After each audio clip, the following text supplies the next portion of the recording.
मेरे ब्रदर ने बहुत ब्यूटीफुली इस टॉपिक को इंट्रोड्यूस कराया, इसको एलैबोरेट मैं करूंगी। आप सबको मेरा बहुत बहुत नमस्कार। It is a beautiful evening today and सबसे पहले I am extremely grateful and thankful Shri Krishna पहल जी, जिन्होंने मुझे अपॉर्चुनिटी दी कि मैं अपने भावों को आपके सामने व्यक्त कर पाऊँ on the topic of right to die. My essay is mostly in English. मैं कोशिश करूंगी बायलिंगुअल होने के लिए, उसके लिए अगर मुझसे कुछ गलती हो तो मुझे क्षमा करिएगा।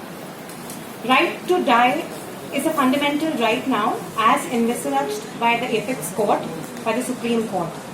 But before coming to what is right to die, it is extremely important to understand how this right has become a fundamental right. It has come under the umbrella of Article 21 of the Constitution of India. What does Article 21 contemplate, as we all know, is rights to live with dignity and personal freedom and liberty. Therefore, drawing that analogy, right to die is also under its ambit. And it's very, very important to understand right to die means right to die with dignity. But what is dignity here? हमारा क्या मतलब होता है? हम कहते हैं कि हमको मरने का अधिकार है dignity से. Dignity means a painless death.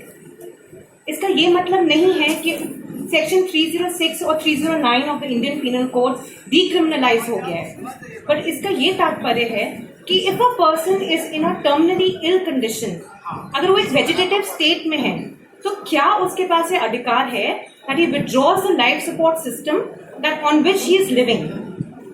For this a keyword has been coined known as euthanasia. इस पे एक लॉन्ग ड्रॉन डिबेट चला आ रहा है डिफरेंट कोर्ट्स के सामने, where they say euthanasia cannot be legalized. Why? Because euthanasia का मतलब है, ये एक ग्रीक वर्ड से डिराइव हुआ है and it means a good death. इसको डिफाइन करना बहुत मुश्किल है, बिकॉज उसके लिए पहले हम आते हैं व्हाट इज डेथ। हमारे शास्त्रों में, हमारे श्रीमद् भगवद गीता में डेथ का ये तात्पर्य है कि soul never dies, soul migrates from one body to the other. You cannot defeat it. No weapon can kill it. No fire can extinguish it. No water can drench it. No air can dry it. तो इसका क्या मतलब है कि pen खत्म हो जाता है अगर हमारी डेथ हो जाती है? तो does our pain end? The answer is debatable. In some religious texts it is a yes. In some religious texts it is a no. Because आपको अपने कर्म भोगने ही पड़ते हैं, चाहे इस लाइफ में चाहे अदर लाइफ में. Therefore, एक्टिव यूथनेसिया की परमिशन बहुत कम कंट्रीज में है. There is a difference between what is active euthanasia and what is passive euthanasia. Active euthanasia is not legalized in most of the countries because of the very reason that there is a distinct battle between religion and law. आप unnaturally किसी की death उसको उसका अधिकार नहीं दे सकते जो naturally ना हो, एंड इसके मिसयूजेस भी बहुत हैं. So let us come to what is active euthanasia and what is passive euthanasia. Active euthanasia means injecting something or introducing something to cause death. Whereas passive euthanasia means withdrawing of something to cause death. So here our Honorable Apex Court was in a fix. It was faced with a very difficult situation क्योंकि पहले एक case हुआ था, Aruna शौबाग case, जिसमें there was a patient who was keeping ill for a very long time. She was living in coma for 42 years. However, a division bench of the Apex Court, headed by Justice Karju, did not permit the patient to perform euthanasia, but laid down guidelines for passive euthanasia. तब हमारे supreme court ने कहा कि this matter needs reconsideration because the principles जो law में laid down है are not correct, and therefore it went before the Constitution bench. Now, in this case, which is known as Common Causes case, a registered NGO society versus Union of India, the Apex Court now says that yes, passive euthanasia is permissible, but under strict guidelines. You cannot perform passive euthanasia unless you follow certain norms and conditions. Now, these norms and conditions are very, very relative. Relative, I say why? Because practical difficulties होती हैं. For example, I had the opportunity to speak to Professor Oncology of Kamala Nehru Department, Dr. Radharani Ghosh, and I asked her who are terminally ill patients. तो उन्होंने बताया जिन patients का disease curable नहीं है, जैसे cancer patients, they are known as terminally ill patients. इन patients को पैलेटिव केयर दिया जाता है। Palliative care again is defined as a specialized medical treatment with the help of body of expert doctors. वो palliative treatment metro cities में तो जरूर हो सकता है, for example Bombay, Mumbai, New Delhi, Calcutta, you can get in expensive hospitals, but for a city like आर्स, like Allahabad, ये palliative care treatment to patients is non-existent. It is only Kamala Nehru Hospital that offers this palliative care treatment. And this is one of the major reasons where the Honorable Supreme Court, Honorable Justice Chandrachud observed that there is a right to health. Now, what is right to health? Right to health is that the state must ensure that the citizens do get their right, their fundamental right to medicines, to hospitals, to better facilities, to fooding, to eating. And once, when you cannot give this right to the citizens, how does the Constitution take away the right to not die? Therefore, it is analogous to right to health. And in absence of palliative treatment, the Supreme Court went ahead with a progressive policy, with a progressive legislation, and laid down the guideline that yes, that in such cases, the patients become terminally ill, it is important to give them the right to perform passive euthanasia. Passive euthanasia में एक बहुत important point है, which is a living will. कैसे perform होगा passive euthanasia? Who will give the consent? Now, euthanasia again has two forms to it, voluntary and involuntary. Voluntary form is where you give your consent as a patient that this euthanasia must be performed on me. And involuntary consent is where you authorize your friend or your guardian that in case he becomes terminally ill, then the consent should be given to withdraw the life support system. So therefore, in case of a living will is a written document which must be written by a patient or authorized by him, a friend or a guardian, to say that in case I reach this stage of being terminally ill and I have no chances to come back to normal life, I am in a vegetative state. In that case, the panel of experts or doctors must withdraw my life support system from me, and in that case, passive euthanasia is permissible. This is the meaning and concept of passive euthanasia. However, the practicalities, the difficulties can only be assessed as and when this euthanasia comes to light and is performed by people around. This is the introduction to the topic. एक बड़ी beautiful movie आई थी गुजारिश नाम से, उसमें भी यही concept था। ये 2010 की मूवी है जिसमें पैसिव यूथनेसिया के अलावा एक्टिव यूथनेसिया की मर्सी पिटिशन दी थी। जो पेशेंट था उसमें ही was a magician to the court to allow him to perform euthanasia, that his petition was rejected. उसके क्लोजिंग लाइन्स हैं, बहुत ही ब्यूटीफुल लाइन्स हैं, जिसमें उसने कहा है कि जिंदगी बहुत शॉर्ट होती है, बट अगर दिल से जी जाए तो उतनी जिंदगी भी जरूरी है। तो हमारे ऑनरेबल सुप्रीम कोर्ट की यही चेष्टा रही होगी कि जितनी जिंदगी हम जिए बहुत अच्छे से जिए, एक डिग्निफाइड वे में जिए, and that is the concept of passive euthanasia. Thank you. धन्यवाद प्रियंका मेधा जी। हमारे बीच additional solicitor general of India श्रीमान शशि त्रिकाल जी बैठे हुए हैं, मैं उनका अभिनंदन करता हूं। उनकी उपस्थिति हमारे लिए गौरवान्वित है। बहन प्रियंका मेधा जी ने बहुत ही अच्छे शब्दों में बहुत ही अच्छी तरीके से एक्सप्लेन किया राइट टू डाई। एक बड़ा बेसिक सा फंडा है,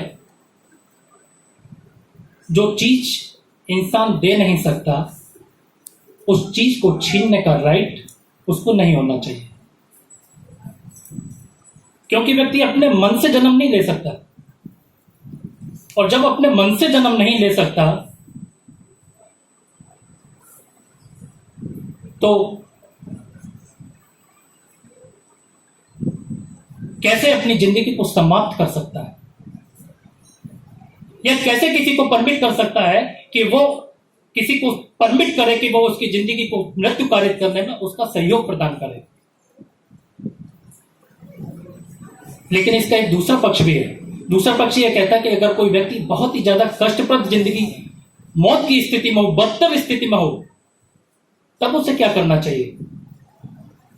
तब ऐसी कष्टकर स्थिति से छुटकारा पाने के लिए क्या मौत को एक समाधान के रूप में देखा जाना चाहिए?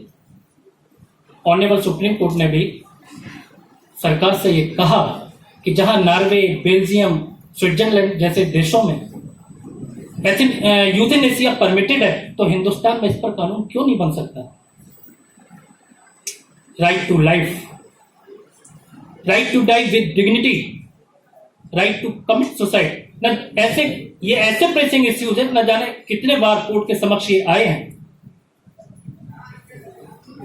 और अब अरुणा शानवा के केस के बाद 5 सदस्यों की जो संवैधानिक पीठ ने फैसला दिया है, उसके बाद से न जाने ऐसे कितने सवाल हम लोगों के समक्ष, न जाने ऐसी कितनी आशंकाएं, न जाने ऐसी कितनी आपत्तियां हम लोगों के समक्ष मौजूद हैं, जिस पर आज चर्चा किया जाना बहुत ही आवश्यक है। जैसे किसी व्यक्ति को उसकी मर्जी के खिलाफ क्या लाइफ सपोर्ट सिस्टम पर जीने को मजबूर किया जा सकता है? या किसी व्यक्ति को उसके ये अधिकार दिया जा सकता है कि वो यह कह सके कि कोमा जैसी स्थिति में पहुंचने पर उसको जबरन जिंदा न रखा जाए? क्या राइट टू डाई आर्टिकल 21 के दायरे में आता है या नहीं? या आज की परिस्थिति में, आज की कंडीशन में, जहां लोग साधारण सी विल नहीं करते, वहां लिविंग विल की बात कहना कितना जायज है, कितनी उपयोगिता है, और ऐसे लिविंग विल की दुरुपयोग होने की कितनी संभावना है? ये ऐसे बहुत सारे सवाल हैं हम लोगों के समक्ष, जिस पे हम चर्चा करने के लिए यहां बैठे हुए हैं। ऐसे अनसुलझे सवालों को सुलझाने के लिए मैं आमंत्रित करना चाहूंगा अपने भाई, बड़े भाई कृष्ण पहल जी को कि वो यहां आए और इस विषय की गहराइयों से हम सभी को अवगत कराने की कृपा करें। माननीय शशि प्रकाश सिंह जी, हमारे प्रयाग इकाई के अध्यक्ष नरसिंह दीक्षित जी, बहन प्रियंका जी और प्रमोद कुमार सिंह जी, उपस्थित समस्त अधिवक्ता बंधुओं बहनों, ज्वलंत विषय है। हमारी बहन प्रियंका मिधा ने पर्याप्त मात्रा में विषय प्रवेश ही नहीं, विषय में आगे भी बढ़ी, और जो जजमेंट आया है उसकी काफी बारीकियों को भी हम सबको अवगत कराया। उसमें जो मुद्दे हैं कई, वो ये बात आई, यूथेनेशिया क्या है। यूथेनेशिया के 2 हिस्से किए गए, एक्टिव यूथेनेशिया और पैसिव यूथेनेशिया। अब पैसिव यूथेनेशिया के 2 हिस्से थे, वॉलंटरी एंड नॉन वॉलंटरी। अब ये अंतर क्या है समझना पड़ेगा। एक्टिव यूथेनेशिया ये है, कोई व्यक्ति है और उसको कोई हम ऐसा ड्रग उसके अंदर इंजेक्ट करें कि जिससे उसकी मृत्यु हो जाए, तो वो तो हो गया एक्टिव यूथेनेशिया, यानी कि some action has been done.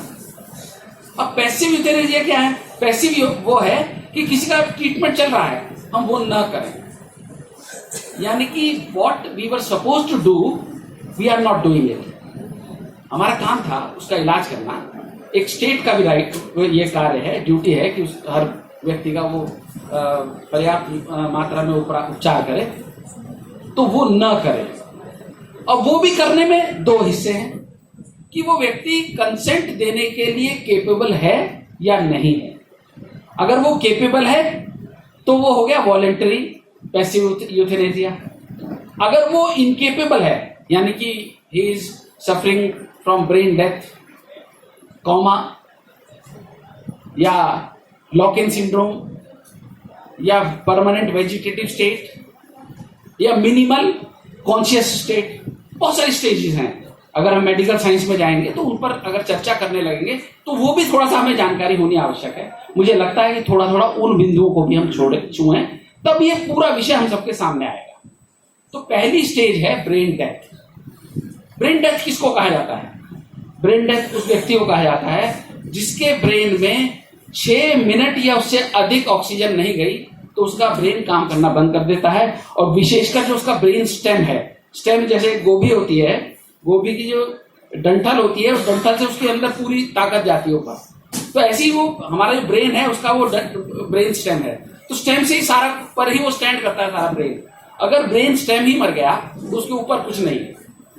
तो असली बात क्या है कि ब्रेन डेथ में ब्रेन स्टेम में इंजरी होती है, और ऊपर तो होती ही है, लेकिन मेन बात है कि उस पर कुछ जा ही नहीं रहा है, ना आ पा रहा है, उससे सारी जो इंफॉर्मेशन जानी आनी है, आदान प्रदान है, वो समाप्त हो चुका।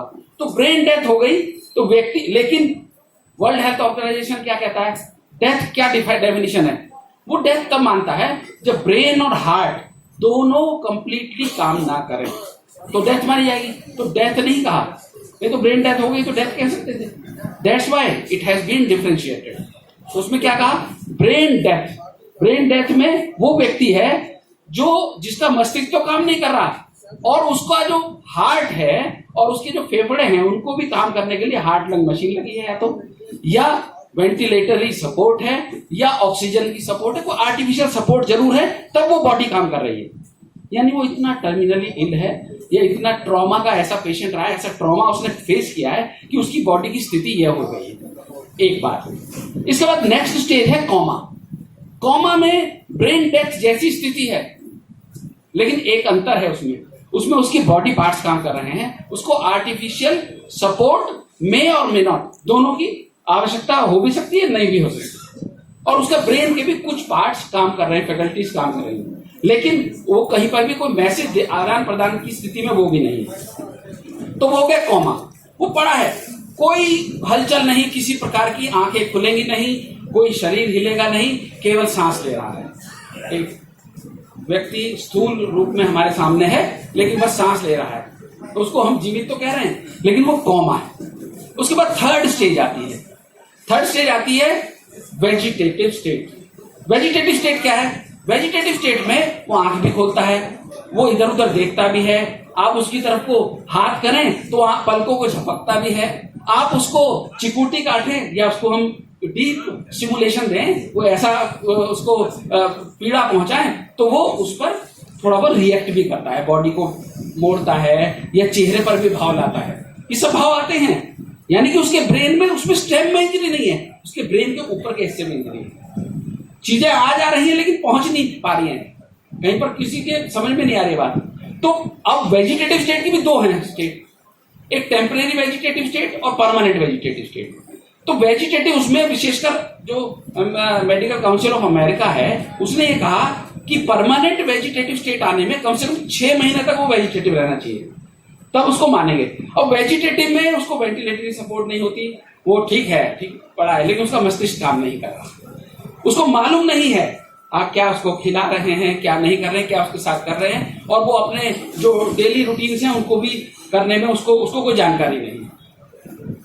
वो आंखें खोले हुए है लेकिन वो देख नहीं रहा है, आपकी किसी बात पर कोई उसका रेस्पॉन्स नहीं है। आप उसको नाम लीजिए, आप उसको स्टिमुलस लीजिए, आप उसके साथ कोई भी ऐसा प्रयास कीजिए कि उससे कांटेक्ट करने का, तो बोले भाई आपसे आपकी किसी भी बात का संपर्क का उत्तर नहीं देने को तैयार है।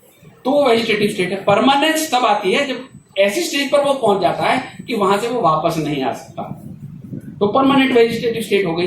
तो उसमें 6 महीने से 1 साल तक है, कहना है कि 1 साल तक, जब तक कि वो उसको लगे कि ये नहीं आ सकता है, तभी उसको डिक्लेयर किया जाए परमानेंट वेजिटेटिव। अब it takes time. So was the case of Aruna Shanbaug, जैसा आपने कहा, अरुणा शानबाग के साथ घटना हुई थी 1973 में, और 2015 में उसका स्वर्गवास हुआ।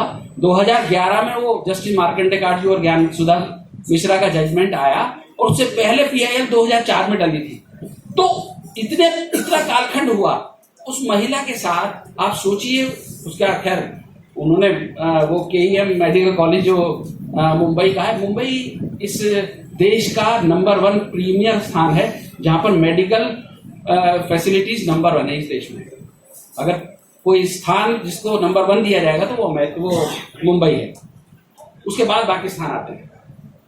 तो वहां उस स्तर की मेडिकल होती कि उसको कोई बेड सोर नहीं था जिस समय उसका मेडिकल एग्जामिनेशन हुआ। तो जब ये सारी स्टेजेस हमारे सामने आती हैं तो ऐसे उस पर यह बात देखना, आपने बताया भी बहन ने, कि उसकी एक विल तैयार हो, जो इस लेटेस्ट जजमेंट हुआ। अब हुआ क्या, एक ज्ञान कौर का केस हुआ था, उससे पहले मुंबई हाईकोर्ट का एक 89 में जजमेंट आया था। उसने कहा था कि ये जो 309 है हमारा IPC, ये अनकॉन्स्टिट्यूशनल है और इसको अब ये माना नहीं जाएगा। मतलब उसने जब अनकॉन्स्टिट्यूशनल कर दिया, खैर वो सुप्रीम कोर्ट आए और वो सुप्रीम कोर्ट ने उसको सेट असाइड कर दिया। फिर ज्ञान कौर के केस में ये टेस्ट हुआ और ज्ञान कौर के केस में 94 में जब वो टेस्ट हुआ, ज्ञान कौर के केस में उन्होंने कहा नहीं 309 रहेगा और उन्होंने कहा article 21 which states about right to life does not include right to die। अब भारतीय संस्कृति, भारतीय विचार, हमारी कल्चर, उस पर भी जाएंगे, उस पर आएंगे, थोड़ा अंत में आऊंगा। लेकिन मूल बात यह है कि उसके बाद वो टेस्ट हुआ अरुणा शानबाग, उसमें कहा that lady is living a life of peril, why should she be forced to live। तो उसमें ये बात आई कि नहीं, ये वेजिटेटिव नहीं है। अब एक चीज और है, एक डेफिनेशन और है, उसको बोलते हैं लॉक इन सिंड्रोम। हमने मुन्ना भाई एमबीबीएस देखी होगी पिक्चर। मुन्ना भाई एमबीबीएस में कई पहलू छुए गए थे इस चिकित्सा पद्धति के, और उस चिकित्सा पद्धति की उन चीजों में जब छूते हुए उन्होंने एक बात बड़ी सुंदर कही थी। एक व्यक्ति था, मेरे जैसा था, बाल नहीं थे उसके सिर पे, तो वो बैठा रहता था व्हील चेयर पर और ऐसे देखता रहता था। तो ये उससे इंटरेक्ट करता था, बात करता था, बहुत प्रेम से बात करता था, निकटता की बात करता था। तो वो क्या करा, एक दो बार उसने पलक झपक दी। उसने कहा, अरे डॉक्टर से कहा, तो डॉक्टर ने कहा कि ही हैज गॉन मैड। उसको उन्होंने इम्बेसाइल और स्टेज पर ले गए। तो उसको जब उस स्टेज पर ले गए तो उसने कहा नहीं, उसने आंख पलक झपकी थी। तो ये स्टेज विशेषकर अमेरिका में हुई।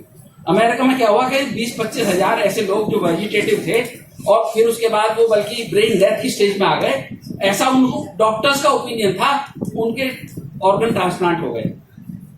आपने थोड़ा सा विषय वो भी छुआ था, बहुत अच्छा लगा मुझे, आपने सारे पहलू तैयार करके आई थी।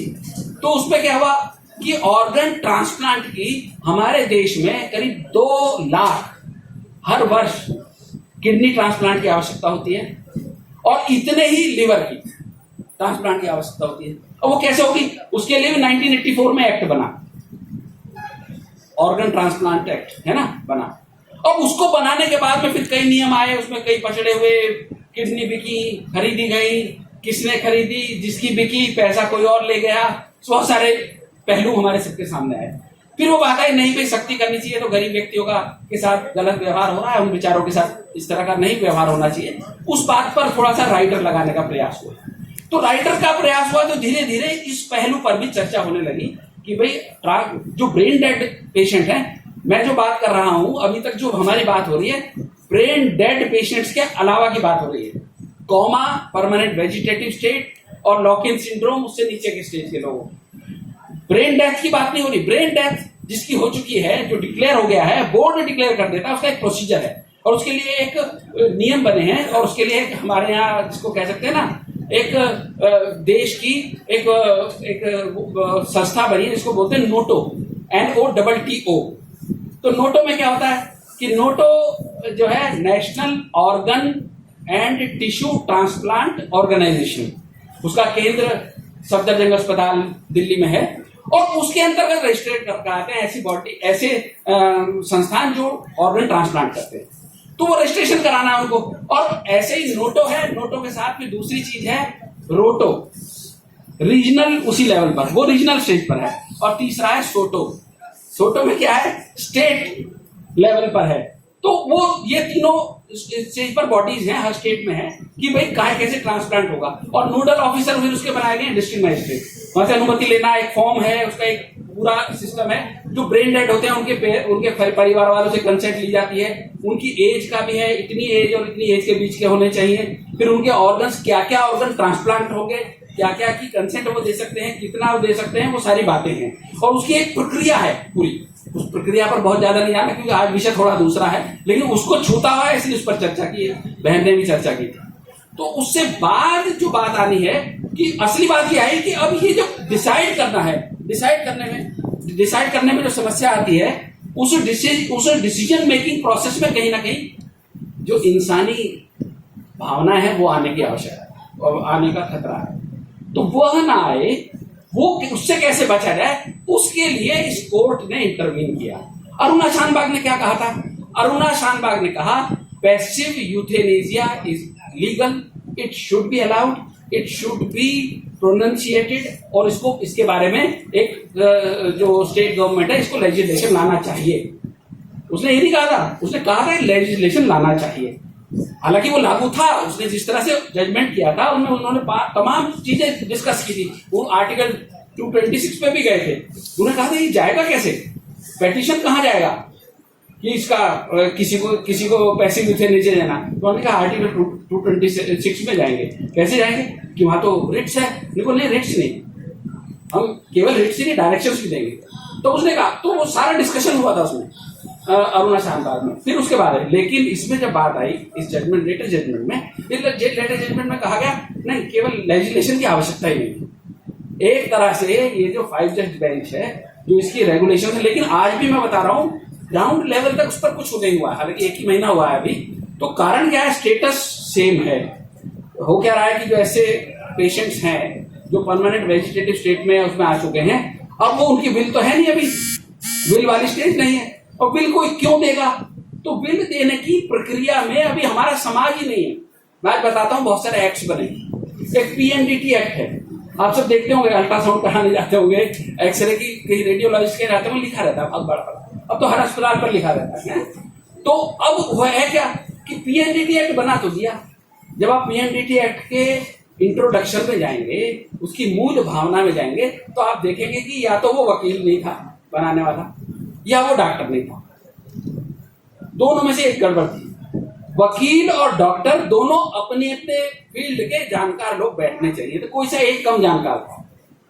जब वो बना, उन्होंने मेन बात क्या की, जेनेटिक काउंसलिंग सेंटर की चर्चा की।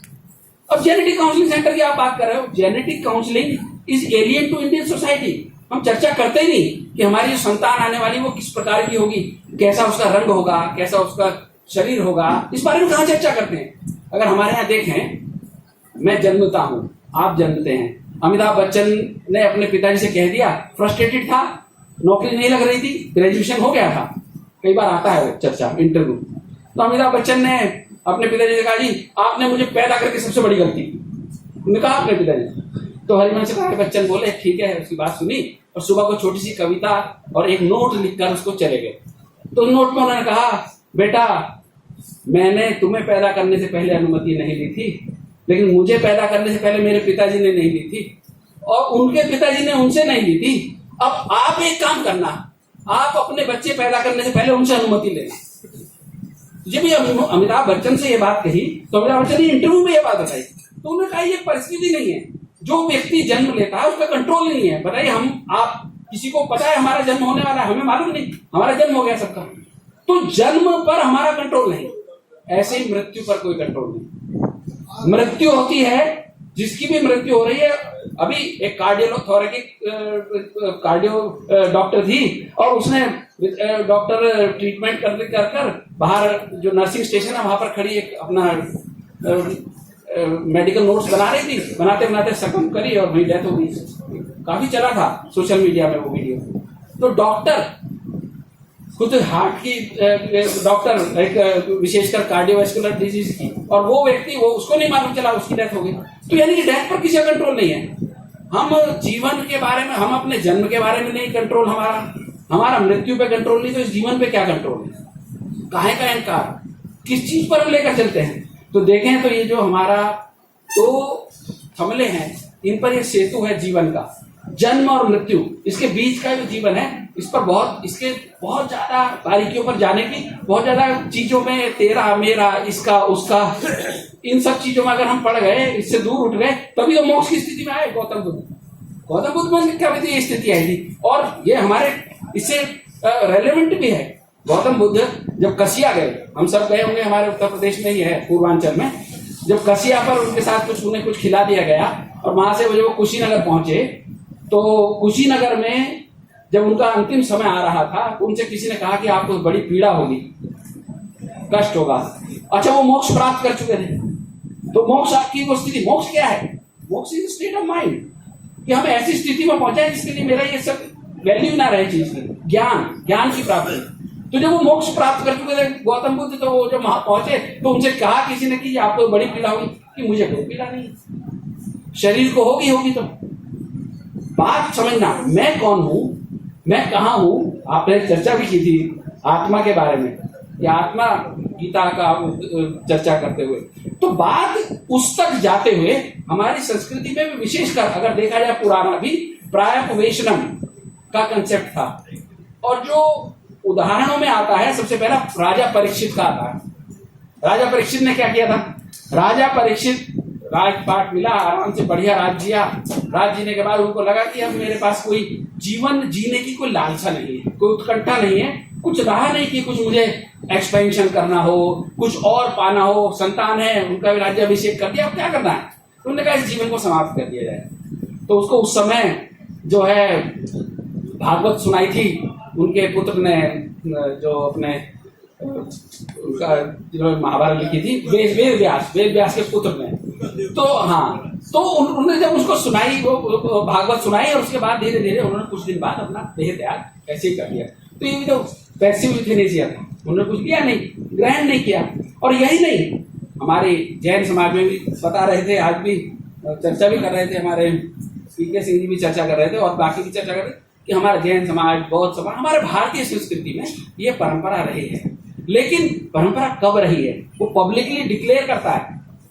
बात 309 306 की नहीं हो रही, बात हो रही है कि ऐसी परिस्थितियां हों, ऐसी स्थिति में वो पब्लिकली डिक्लेयर करता था कि मैं ये करने जा रहा हूं और ये मेरा कारण है। और उसको पब्लिकली ये बात कन्विंस करनी होती थी कि मेरे इसके पीछे मेरा यह है कारण है, ये जीवन समाप्त करने का, इसको आगे, इसको जीवन को ले जाने का कोई कारण नहीं है। तो ऐसी परिस्थितियों में फिर विनोबा भावे ने किया 1981 में, और बिल्कुल लेटेस्ट वो है सुब्रमण्यम एक स्वामी करके, वो ये नहीं, दूसरे सुब्रमण्यम उनका नाम था पूरा, सदगुरु शिवाया सुब्रमण्य स्वामी, दक्षिण के बड़े जाने माने स्वामी जी थे। तो उनको कैंसर हो गया, और जब टर्मिनली इल थे इंटेस्टाइनल कैंसर से, तो वो ऐसी स्थिति में थे, वो भी चर्चा हुई, विषय आया। तो जब वो ऐसी स्थिति में टर्मिनली इल थे तो उन्हें लगा कि अब ये जीवन को ले जाना आगे, कष्ट क्यों बढ़ाना। तो उन्होंने भी अपने आप को, अपने खाना और सब त्याग करके, और एक प्रकार से उन्होंने पैसिव यूथेनेसिया करके, और 32वें दिन उनका प्राण शरीर पूरा हो गया था। तो ऐसी परिस्थितियां हमारे हुई हैं, लेकिन ऐसी हुई है वो हमारे आपके लिए नहीं है, यह भी बात है। कई बार हम चीज को समझने में, राइट टू लाइफ और राइट टू डाई के अंतर को, बारीकी को समझने में कहीं ना कहीं ये वाली गड़बड़ कर बैठते हैं। तो बात को समझना, कौन सा किस स्टेज पर क्या आना है और क्या जाना है, कब उसका हम मानेंगे और कब उसको हम फॉलो करेंगे, कब नहीं करेंगे। अब इसमें जब हम बात करते हैं कुछ मेडिकल टर्म्स की, क्योंकि हमने जब बात आई तो लॉक इन सिंड्रोम की। लॉक इन सिंड्रोम क्या है? लॉक इन सिंड्रोम जो मैं बताया था कि अमेरिका में बहुत सारे लोगों का ट्रांसप्लांट कर दिया गया, वहां से हम थोड़ा दूसरी तरफ चल गए, तो बहुत सारे लोगों का वो उनका ट्रांसप्लांट किया। एक व्यक्ति का ट्रांसप्लांट करने ले जा रहे थे कि वो एकदम से, जैसे कहते हैं ना,